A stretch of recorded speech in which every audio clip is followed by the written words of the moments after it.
ఓం శ్రీ మాత్రే నమః. Welcome to నరియప్పు 143. అందరూ ఎలా ఉన్నారండి? అందరూ బాగుండాలని మనస్ఫూర్తిగా కోరుకుంటున్నాను. ఈరోజు వీడియో ఏంటి అంటే, నిన్న శుక్రవారం కదా అండి, నేను వారాహి అమ్మవారి 16 శుక్రవారాల పూజ అయితే చేస్తున్నాను కదా అండి. దానిలో భాగంగానే నిన్న 11వ శుక్రవారం పూజ అయితే విజయవంతంగా పూర్తయిపోయింది. పూజ బాగానే జరిగింది, కానీ చాలా సింపుల్గా అయిపోయిందండి. ఎందుకంటే హెల్త్ కోఆపరేట్ చేయలేదు నాకు.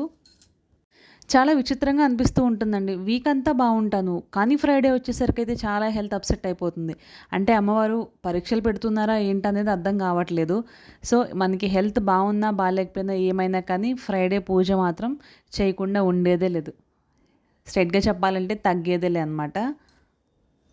సీరియస్‌గా వీక్ అంతా చాలా యాక్టివ్‌గా ఉంటాను. కానీ ఫ్రైడే వచ్చేసరికి మాత్రం చాలా అంటే చాలా డల్ అయిపోతాను. చాలా వీక్ అయిపోతాను. ఎంత నీరసం అయిపోతా అంటే మాటల్లో చెప్పలేననమాట. ఈరోజు కూడా పూజ చేయగలనా లేదా అని చెప్పేసి 99% నాకు అట్లనే అనిపించింది.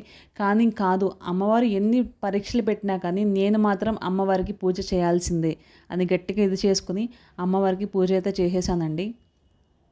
సో, చాలా అంటే నీరసంగా ఉంది కాబట్టి, ఇంకా ఎలక్ట్రాల్ పౌడర్, ఆ వాటర్ అంతా కలిపేసుకొని తాగుతూ ఇంకా అలానే మేనేజ్ చేసుకున్నాను అనమాట. ఇంకా డెకరేషన్ అదంతా మా హస్బెండ్ టేక్ ఓవర్ చేస్తారు కాబట్టి, డెకరేషన్ అంతా అయిపోయిన తర్వాత నేనైతే పూజ చేసేసుకున్నాను.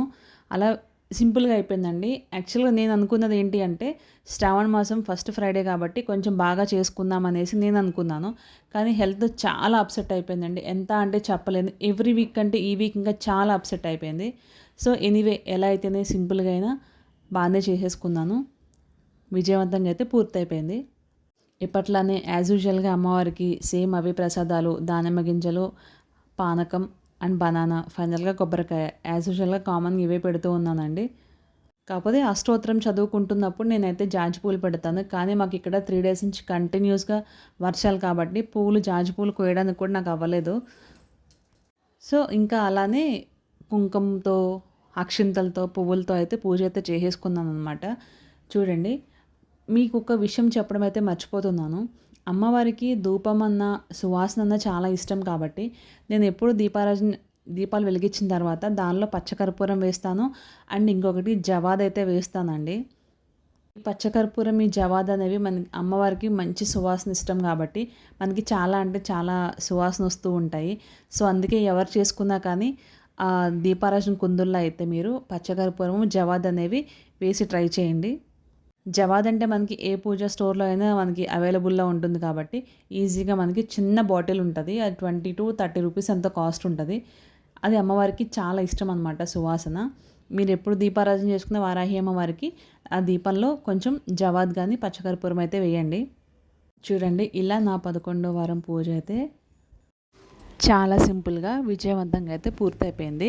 ఇంకా 5 వారాలైతే మిగిలున్నాయండి. ఈ 5 వారాలు కూడా మంచిగా చేసుకోవడానికి నెక్స్ట్ 5 వీక్స్ నాకు ఎలాంటి హెల్త్ ఇష్యూస్ రాకుండా చూడమ్మా అని చెప్పేసి అమ్మవారిని అయితే వేడుకోవడం జరిగిందండి.